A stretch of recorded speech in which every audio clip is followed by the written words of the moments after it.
Hello and welcome to the very first pro tip episode on Stone Natural Medicine YouTube channel. Today's very first episode, as voted through Instagram, is going to be on Grocery Shopping 101. So let's dive into this and check it out.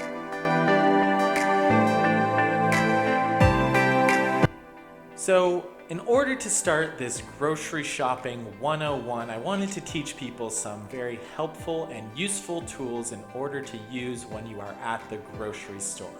I know many people are confused and hear so many things about food quality and really want to know the best ways to grocery shop. Yes, this is not going to be a tell-all episode, but I hope after watching this you're going to be able to walk into a grocery store a little bit more confident and knowing what to look for. So the very first tip I have is something that I learned, and I think it's an exceptional tool, and that is to stay on the perimeter of the store. What this means is when you enter a grocery store, stay on the outside. The reason why is, well, on the outside area of the grocery store, this is when you're going to find your true whole foods. That meaning you're not going to have as processed foods, you're going to have them in their true, natural, raw state. If you walk around the perimeter, you know this is where you're going to find your fruits, your vegetables, your whole grain breads, your meats if you are not vegan, as well as eggs, milk products, also some of the alternative milk products coming from nuts and other sources. Really on the outside of the grocery store as you walk the perimeter, this is where you're going to find these whole foods. As I mentioned many times through our Instagram, and we'll be doing many other episodes on YouTube to dive into these topics further, these whole-based food products is really where you're going to get the best nutrition. This is because these are not processed, these are not having any additives put into them. If you take these ingredients, you are able to eat a lot more balanced of a diet overall. As you take these foods, you could really grocery shop a lot more freely if you stick to these perimeters.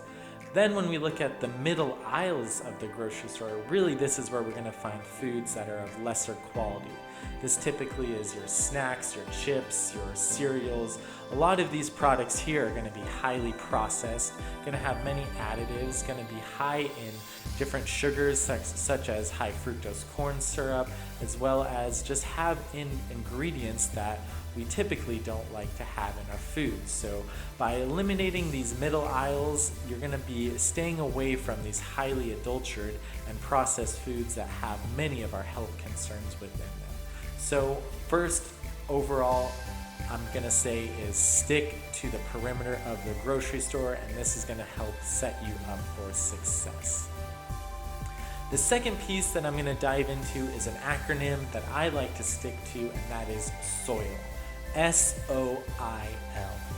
What this stands for me is S stands for seasonal.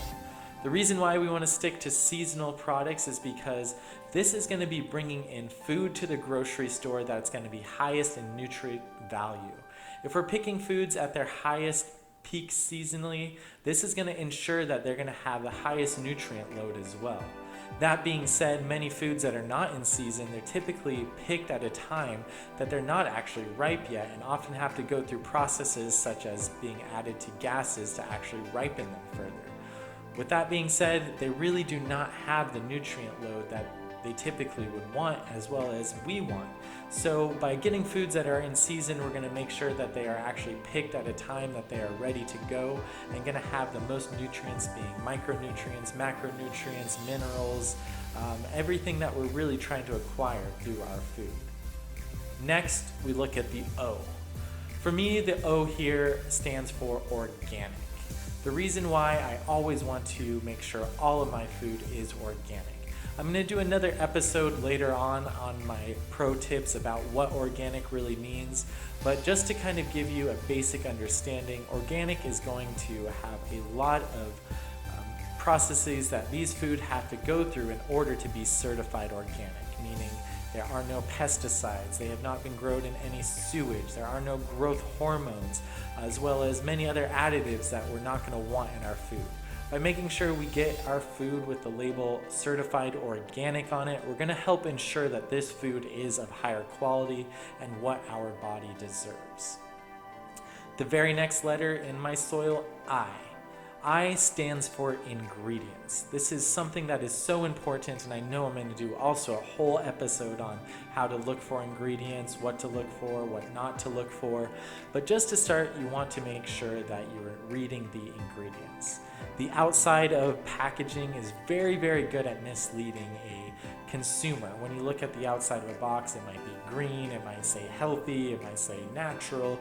There's all of these terms that are put all over the outside of a box that really mislead us, and we look at them and go, oh hey, this looks healthy. But that often is not the case. What you really need to do is turn that box over, look at the back, and read the ingredients. And the most simple rule of thumb here is, 1, you want to make sure that the ingredients list is not long. Food should not have this very abundant ingredient list. There should be really just a few ingredients to make it what it is. So this is the first sign, if it's a long list or a short list. Second, what I look for is, do you even know what these ingredients are? You don't have to be a scientist or chemist to know if food is good based on its ingredients. You should be able to turn it over and see, once again, real whole food ingredients within it. That being said, you should be able to read it, and it should list out things such as salt, water, tomatoes. This is really what you should be looking for, is foods that you recognize in the ingredients list.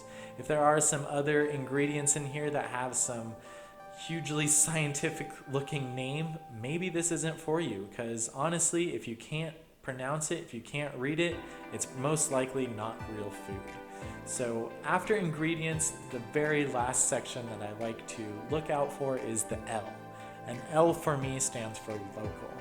I really like to try to find foods within my grocery store that come from a locally sourced area. Many grocery stores now actually have a locally grown area, or many times this is why I actually like to go to a farmer's market instead. And the reason why I like to choose local is for a few reasons. 1, it helps me support local businesses in my area.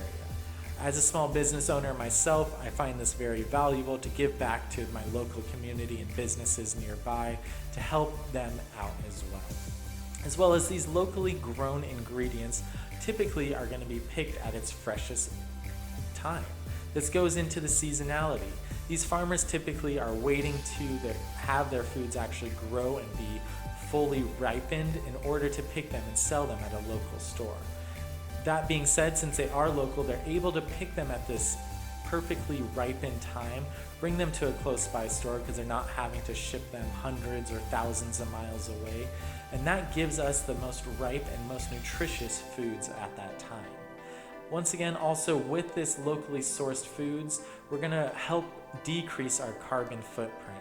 These foods are only being shipped in from a few miles away versus thousands of miles away, which once again reduces a carbon footprint, which also gives back to our environment overall. So these are a few of my tips when I go to a grocery store. Once again, this is just a very basic start, and I hope you were able to learn something. So just to recap, stay on the perimeter and stick to the acronym SOIL.